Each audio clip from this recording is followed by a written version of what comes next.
On a marché sur la dune. Les extraterrestres débarquent sur Terre et, le hasard faisant bien les choses, c'est en Bretagne qu'ils atterrissent. Tel était le thème d'On a marché sur la dune, le deuxième concours de podcast du Télégramme. Embarquement ou plutôt débarquement immédiat.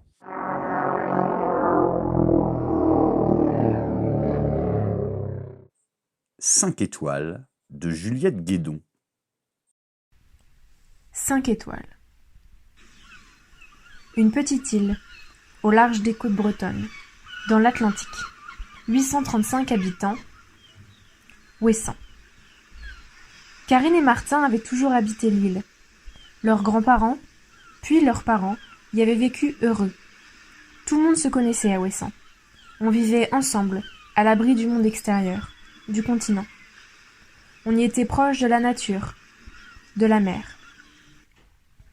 Karine et Martin avaient voulu découvrir le monde, en tout cas le continent, en partant faire leurs études ailleurs. À Paris pour Karine et Bordeaux pour Martin. Ils avaient aussi beaucoup voyagé à l'étranger. L'Angleterre, l'Écosse, l'Irlande, la Norvège, la Suède, les États-Unis, la Hongrie aussi, et beaucoup d'autres. Mais après tous ces voyages, ils étaient revenus à Ouessant, pour s'y installer définitivement. Ils avaient acheté une maison sur l'île, près de l'Empole. On y voyait la mer, comme d'à peu près partout sur l'île. Ils étaient 4 maintenant. Ils avaient une fille de 8 ans, Camille, qui, comme sa mère, avait le visage couvert de taches de rousseur, et un fils, Alyosha, 5 ans, qui, lui, était blond, presque blanc. Le printemps était là. Il faisait beau. La nature se réveillait autour de la maison. Ce fut le matin de Pâques. Comme tous les ans, dès que les enfants étaient levés, ils partaient à la découverte du jardin, à la recherche d'œufs en chocolat. Mais ce matin de Pâques-là dépassa tous les autres. Ils trouvèrent, bien sûr, des chocolats, mais aussi, derrière un des buissons du jardin, 2 étranges créatures. 2 petits êtres avec de gros yeux globuleux et un teint grisâtre, presque bleu. Ils faisaient la même taille qu'Alyosha, le petit dernier de la famille. Ils avaient 2 grands bras, finis par de longs doigts, et de petites jambes, avec lesquelles ils marchaient de façon hésitante. Ils avaient aussi une très grosse tête, au crâne transparent, qui laissait apercevoir leur cerveau rose. Pendant de longues minutes, personne ne bougea plus, ni eux, ni les 2 êtres. Ayant repris ses esprits, Martin dit à Karine : « Prends les enfants et rentre tout doucement dans la maison. Je vais essayer de comprendre ce qu'ils veulent et comment ils sont arrivés là. » Une fois les enfants rentrés, Martin essaya de communiquer avec eux par la parole et par les gestes. Les 2 êtres se contentaient de le fixer en souriant avec des yeux doux et bienveillants. Après un long moment sans résultat, Martin leur fit au revoir de la main et tourna les talons, tentant de les abandonner pour rentrer chez lui. À sa grande surprise, les 2 êtres lui prirent la main et sautillèrent avec lui jusqu'à la maison. Inquiets, Karine et les enfants étaient installés à la table de la cuisine. Martin, ne sachant que faire, apporta le petit déjeuner. Pour le moment, les 2 individus n'avaient montré aucun signe d'hostilité. Karine servit donc un thé à chacun, pendant que Martin découpait le pain. Alyosha et Camille n'avaient rien dit depuis le moment de la rencontre. Ils restaient muets. Tout le monde mangea son petit déjeuner, y compris les 2 petits hommes bleutés. D'un coup, Alyosha prit la parole et dit à la créature en face de lui : « Tu t'appelles comment ?» Alyosha n'eut pas de réponse. Aucun son ne sortait de la bouche des 2 spécimens découverts dans le jardin. Autour de la table, d'un commun accord, ils prirent une décision. Les 2 créatures resteraient avec eux. Pas la peine d'en parler aux voisins. D'ailleurs, pour leur dire quoi ? Ils les prendraient pour des fous. Les enfants rangèrent leur chambre et firent de la place pour mettre les 2 individus dans la chambre d'Alyosha. Le petit garçon, lui, vint mettre son lit dans la chambre de sa sœur. La journée se poursuivit d'une étrange façon. Les petits hommes, aux yeux globuleux, parcouraient la maison, comme s'ils la visitaient. Karine et Martin les suivaient, un peu anxieux. La matinée, puis l'après-midi passèrent. L'heure du repas vint, puis celle du coucher. Les 2 enfants se mirent au lit, surveillée par les deux invités. Après avoir embrassé Alyosha, Camille, Karine et Martin, les deux invités allèrent se coucher, exactement dans la même position que les deux enfants. Une fois leurs paupières baissées sur leurs grands yeux globuleux, leurs cerveaux s'éteignirent.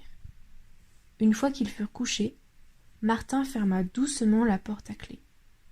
Même s'ils avaient été plutôt dociles tout au long de la journée, mieux valait tout de même se méfier. Le lendemain matin, Martin se leva et alla doucement ouvrir la chambre des deux visiteurs, puis celle des enfants. La journée commença, comme la précédente, avec un bon petit déjeuner. Les petits êtres bleutés mettaient leurs longs doigts dans le miel et le faisaient couler directement dans leur bouche avec de petits grognements de plaisir, ce qui faisait rire les enfants aux éclats.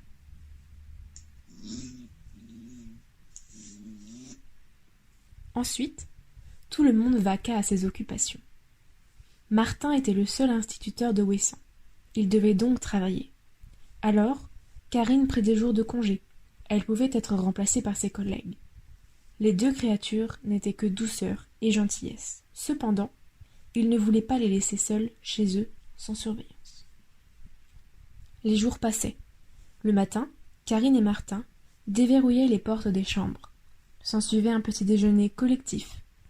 Ensuite, Martin et les enfants partaient à l'école. Karine, elle, restait avec ses deux invités. Pendant qu'elle jardinait, cuisinait, rangeait la maison, eux restaient dans les transats du jardin. Ils émettaient des bruits semblables à des ronflements.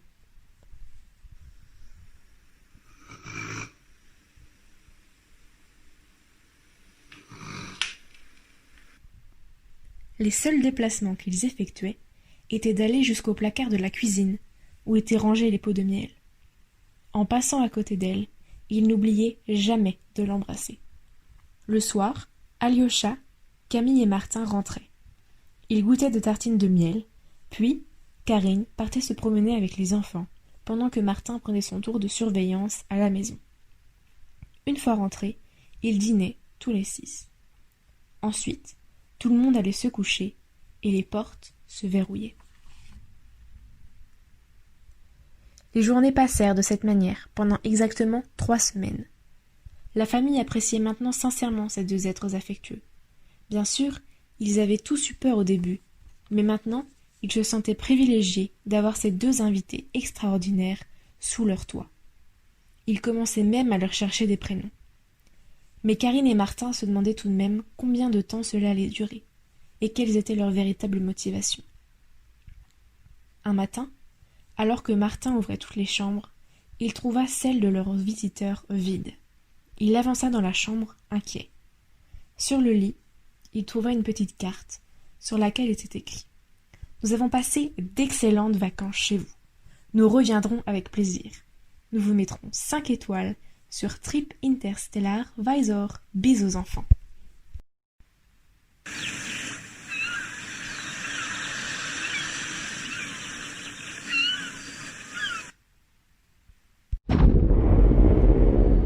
Retrouvez toutes les histoires des participants au concours sur letelegram.fr et sur notre chaîne YouTube.